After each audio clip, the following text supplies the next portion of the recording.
क्योंकि जो होता है ना वो चक्र घूम कर वापिस आता ही आता है।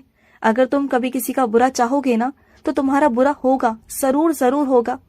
और अगर तुम किसी का अच्छा चाहोगे ना तो तुम्हारी जिंदगी भी घूम कर अच्छाई ही लेकर आएगी, चाहे तुम्हारे बच्चों के रूप में, चाहे किसी और के रूप में। तो जो भी करो सोच समझ कर करना जिंदगी में, हमेशा हर कदम को फूंक फूंक कर उठाना, क्योंकि जो चीज तुम करोगे वही कल को लौटकर तुम्हारे पास आएगी। समझ रहे हो ना मेरी बातों को? ये सच्चाई है जिंदगी की, और इस सच्चाई से तुम भाग नहीं सकते। ये सच्चाई से रूबरू हो जाओ मेरे बच्चे, चीजों को समझो। और तुम्हारे मन में जो लालच उत्पन्न होता है ना, वो तुम्हारे मन का लालच तो है ही नहीं, क्योंकि तुम ऐसे थे ही नहीं। तुम्हें तो भड़काया गया किसी के द्वारा, कोई गलत इंसान के द्वारा, कोई नकारात्मक जो लोग हैं ना उनके द्वारा, जो नहीं चाहते कि तुम्हारा आगे कल्याण हो, वो सर्वनाश चाहते हैं तुम्हारा। खुद का तो चाह ही रहे हैं और साथ साथ तुम्हारा भी करवा रहे हैं। तुम्हारा दिमाग इस कदर खराब कर देते हैं, तुम्हें भड़का देते हैं कि तुम्हें अपनों के खिलाफ ही भड़काते हैं वो। तुम तो कम से कम समझदार बनो, तुम तो कम से कम उनकी बातों को सुनकर अपनों के खिलाफ मत जाओ। अपनों के खिलाफ जाओगे तो कल को खुद को परेशान कर लोगे, ना तुम इधर के रहोगे ना उधर के रहोगे।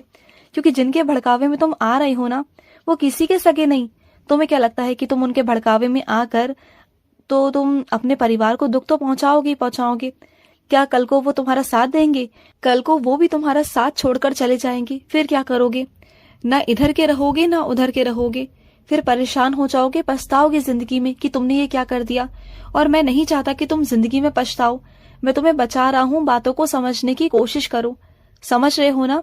आज ही जाओ और माफी मांगो, जो तुम गलत कर रहे हो उसके लिए माफी मांगो और अपने सही रास्ते की तरफ आओ, ठीक है? और मैं अपने कुछ बच्चों से कहना चाहता हूँ, जो तुम्हारे पास मेरे फूल की माला रखी हुई है, जो सूख गई है, बहुत दिनों से तुमने इकट्ठी भी करके रखी है, उन सभी मालाओं को इकट्ठा करके, जो भी तुम्हारे पास सूखे नारियल हैं, जो भी है ना, सारा सामान तुम्हारा पूजा का, उसे एक जगह एकत्रित करके उसे किसी नदी में प्रवाह करवा दो मेरे बच्चे। या तो खुद चले जाओ, अगर तुम नहीं जा पा रहे हो तो किसी के भी द्वारा करवा लो, लेकिन घर में सूखे फूल पत्तियां ये सब मत रखो, क्योंकि बहुत दिनों से इकट्ठे हो चुके हैं।